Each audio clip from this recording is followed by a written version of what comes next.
As we stand together in this solemn moment, I am reminded of the lyrics of English singer-songwriter Ed Sheeran's poignant song, Supermarket Flowers, where he beautifully captures the essence of loss and the enduring love that remains. He writes, "Spread your wings, and I know that when God took you back, He said, 'Hallelujah, you're home.'" His lyrics go on to beautifully remind us that a heart that's broken is a heart that's been loved. Family and friends, we gather here together today to remember and honor the remarkable life of my mother-in-law, Rosalie McKinney, a woman whose warmth, kindness, and courageous spirit left an indelible mark on all who were fortunate enough to know her. Rosie was born and raised in Erie, Pennsylvania, and was the daughter of Susan and Edward Hertzberger. She and her sister Nan were very close and shared countless memories growing up. The bond between two sisters is often woven with threads of laughter, hard times, and shared memories. Rosie and Nan, inseparable since childhood, epitomize this unbreakable connection. Rosie, although tiny in stature, was big in spirit and feistiness. The phrase, "my sister said," became a hallmark of their relationship. Aunt Nan recalled a story to me recently where Rosie was coming by train to visit her at Quantico in the 1950s. When the conductor told Rosie that the train didn't stop at Quantico, Rosie replied, "My sister said the train stops at Quantico." Needless to say, the conductor stopped and Rosie was able to get off that train. In her last days, Rosie called out for Nan, a testament to their closeness. Despite her diminutive stature, Rosie exuded strength and spirit, proving that size is no measure of resiliency or tenacity. In the face of adversity, her strength shone through, as at a very young age, she navigated the tragic loss of her first husband, Lloyd Bud Brooks, in 1956, when their daughter Susan was just a baby. Despite life's challenges, Rosie embraced love again when several years later she married Bob McKinney when they both worked at GE in Erie. She moved to the suburbs of Philadelphia, and in 1965 she married Bob, a union that endured for over 39 years. My mother-in-law's devotion was evident as she cared for him in sickness until his passing on December 13th, 2004. 2 days later, her own mother passed away, and once again, she showed us how to go on with dignity and grace, even in the pain of loss. Rosie was a loving mother to Susan, Rob, and stepdaughter Pam. Her love extended to her grandchildren and great-grandchildren, bringing joy and warmth to family gatherings.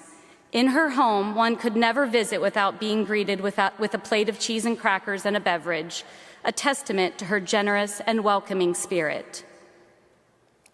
My mother-in-law held an enduring passion for life that was uniquely intertwined with nature's beauty. She loved gardening, flower arranging, and feeding the birds in her yard. The cottage, a cherished haven nestled in the Pocono Mountains, stood as a testament to the love and hard work she and my father-in-law poured into building it. She also loved adventures on the Chesapeake Bay on their boat, the Our Pleasure, and the enchanting allure of the Eastern Shore. Rosalie found joy and camaraderie in the shuffle of poker cards and the thrill of a good hand. Her love for the game was not just about the cards, it was about the laughter, the shared moments, and the bonds forged around the poker table, especially with her sister Nan and her daughter Susie. Susie just reflected on a story to me recently where she told me that since her mom won at poker so often, they would always say that the tables were tilted her way. Her active lifestyle reflected her vibrant personality. From the garden club to the library committee, to the Peak Senior Center and her interests in racquetball, golf, bowling, watching car rally racing, and boating, my mother-in-law embraced life with enthusiasm, an active and fulfilling life well lived. Pride radiated from Rosalie when she spoke of her children and grandchildren. To her, family was not just a word, it was a source of immense joy and fulfillment. She cherished the unique qualities that made each of her children special, and she loved them unconditionally. From the very beginning, Rosie recognized the spark of passion in her son Rob's eyes for the game of racquetball. Whether it was attending matches, providing words of encouragement, or just making meals for him and his buddies, she was always there to support him. Her grandchildren also had a special place in her heart. She didn't just watch them grow, she actively participated in their lives, attending their sporting events and dance recitals, driving them to appointments and practices, making them pudding in fancy glasses, baking them special treats, and picking out the Christmas tree just her size. The joyous sound of Easter egg hunts filled the air as she orchestrated fun-filled moments for the older grandchildren or traveled to watch Pam's children participate in four-wheeler races. The joy she derived from these traditions mirrored the love she poured into every aspect of her life. She created cherished memories through shared experiences, and she was present in their lives. For my girls, my mother-in-law was not just a grandmother, she was a playmate. In their imaginative play, along with my mother, she became Lola, a name that always made us laugh out loud.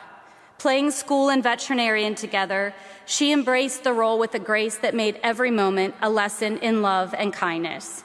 She helped my father-in-law to build the most enchanting and magical playhouse for our girls that they spent years playing in and creating cherished memories filled with laughter, imagination, and the joy of carefree play. Professionally, Rosie made a lasting impact in her years at Anson Tools and Gauges and GE in Erie, and Burndy and Acupac in Montgomery County, where she served as a dedicated purchasing manager. Her commitment and work ethic were consistent until she retired in 2001. Rosie's faith was unwavering as she lived her life guided by her Catholic beliefs. She embodied Mother Teresa's guidance to us all to do small things with great love. Shortly before her death, we had a Catholic priest visit with her in our home in Virginia. She still knew every prayer by heart.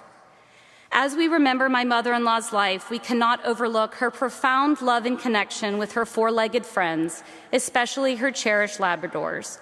Rosalie's home was not just a haven for family and friends, but also a warm embrace for all of our furry companions. In her final years, my mother-in-law was surrounded by a circle of love and care. Her daughter Susan and husband Mike, neighbors who brought in her mail daily, and grandchildren who brought moments of joy all played a vital role in her last season of life. A special acknowledgement goes out to her son and my husband, Rob, whose care in her final months and days revealed a depth of compassion and care that was beyond words. As we finish this tribute to Rosie, I will offer these lessons that we can learn from her life well lived. You don't have to be big to make a big impact. Be brave. Be thankful, forgive others, and love unconditionally. Be kind. Practice empathy, understanding, and patience. Be happy now.